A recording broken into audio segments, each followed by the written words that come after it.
Julien Courbet a accepté de revenir sur un drame personnel, la disparition de son père causée par un conducteur ivre au volant. L'invité de cet avou ce mardi 28 février a fait un rapprochement avec le cas de Pierre Palmade. Accompagnateur des matinées de millions de Français chaque matin avec son émission Arnaque sur M6, Julien Courbet ne résout pas seulement les problèmes des autres. S'il aime venir en aide aux gens avec ses programmes toujours très concernants, appel à témoins, ça peut vous arriver ou même sans aucun doute, le quinquagénaire a lui aussi rencontré des moments difficiles dans sa vie. On peut notamment citer la disparition, dans des circonstances glauques et dramatiques, de son père victime d'un accident de la circulation mortelle. Il avait accepté d'en parler longuement une seule fois, lors d'un échange avec Anne Roumanoff en 2020 sur Europe 1. 3 ans plus tard, celui qui n'avait que 28 ans à l'époque du drame revient sur l'incident dans cet avou.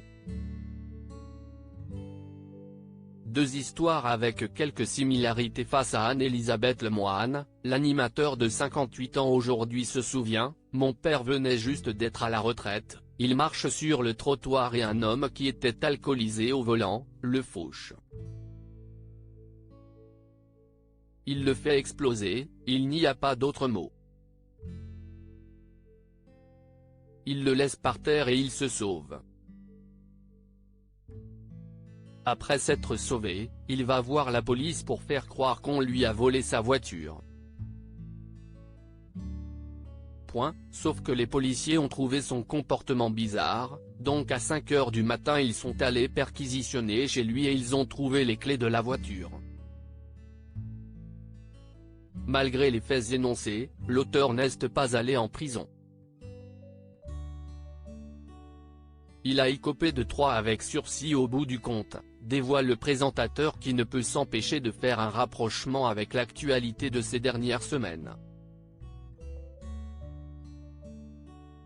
Tout ça pour dire que, je ne veux même pas rentrer dans les détails de l'affaire Palmade, placé en détention provisoire pour homicide et blessure involontaire, NLDR, ce qu'il a fait est inadmissible et impardonnable, mais si est juste pour expliquer aux gens qui s'insurgent que malheureusement on ne va pas en prison quand on fait ça.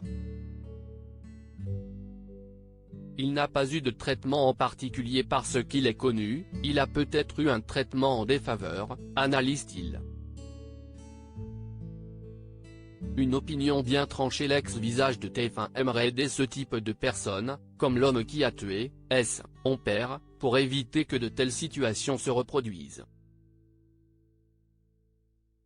Je souhaite qu'il soit soigné et surtout après, je pense que je l'aurais accompagné pour aller dans les écoles, les facs etc.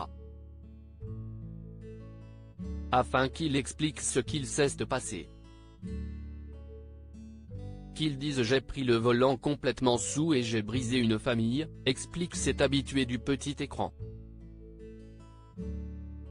Selon lui, une incarcération l'aurait amené à faire des mauvaises rencontres, peut-être basculer dans d'autres choses, donc ça ne sert strictement à rien, dans ce cas.